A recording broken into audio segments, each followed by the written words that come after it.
The Needham Housing Authority manages a total of 456 deeply affordable housing units in Needham, which target individuals or families who earn less than 50% of the area median income. And many of the Asian units have been crying for renovation for decades.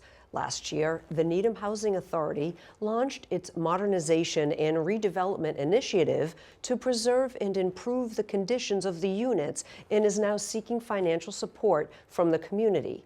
At the annual town meeting on May 2nd, 2 of the articles will seek approval for spending a portion of the Community Preservation Fund on this initiative. Municipal producer Yu Shao Yuan has the details.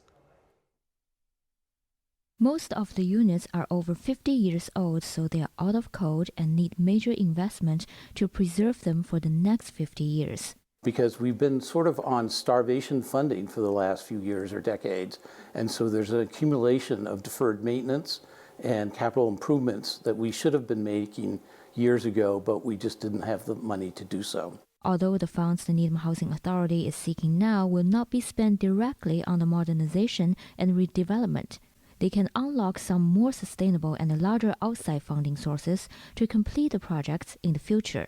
One of the requests asked for about $82,000 to help finish 3 property conditions report for this federally subsidized housing. The total cost for the reports is about $250,000, and the Housing Authority will contribute the rest from its management reserves. The reports are a prerequisite for applying for new federal funding programs, which, if approved, will result in a $1 million subsidy for operation every year and approximately $20 million for capital improvement. The future federal funding will be mostly used to renovate the 46 one-bedroom units for senior and disabled residents at Seabed Way and the 32 to 4-bedroom units for families at Captain Robert Cook Drive. New roofs, new siding, improving the energy efficiency, windows, exterior doors, replacing the bathrooms, replacing the kitchens. There's site improvements that can be made to the driveways, the walkways, the parking lots, basically everything.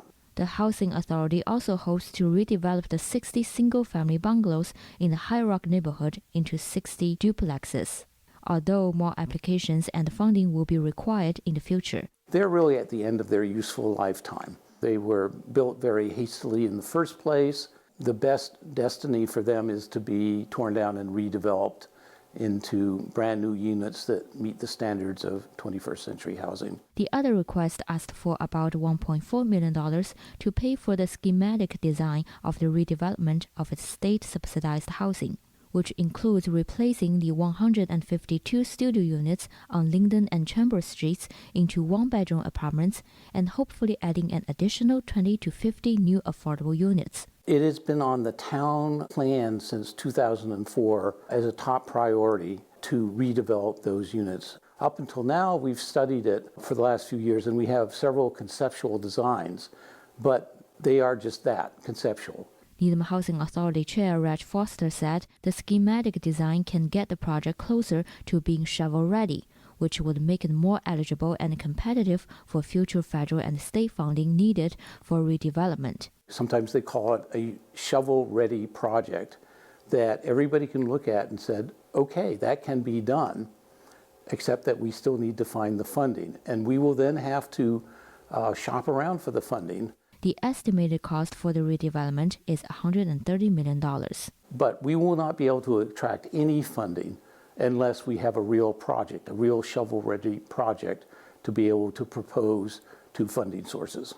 And another precondition that's very important is those funding sources very often look for community support. If the nearly $1.4 million is approved by town meeting next month, it will be a very concrete demonstration of the support. If town meeting approves both funding requests, construction could begin as early as next fall, which also gives time to relocate the current tenants. So one strategy, for example, is that we have a certain amount of attrition every year, and maybe we will not fill some of those units right away, and then use those empty units to kind of temporarily relocate the families while their apartments or houses are being redone.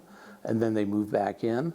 We're also been actively looking for, in the private market, temporary units that we can use for that purpose. The Needham Housing Authority withdrew its request for about $1.8 million for the purchase of 12 three-bedroom bungalows at the Militia High Drive. The properties are owned by the U.S. Army to house military families until 2018. Foster said the Housing Authority decided to withdraw the request after they acknowledged the Charles River Center intends to buy that site. Most people know that the Charles River Center has been around for 4 or 5 decades.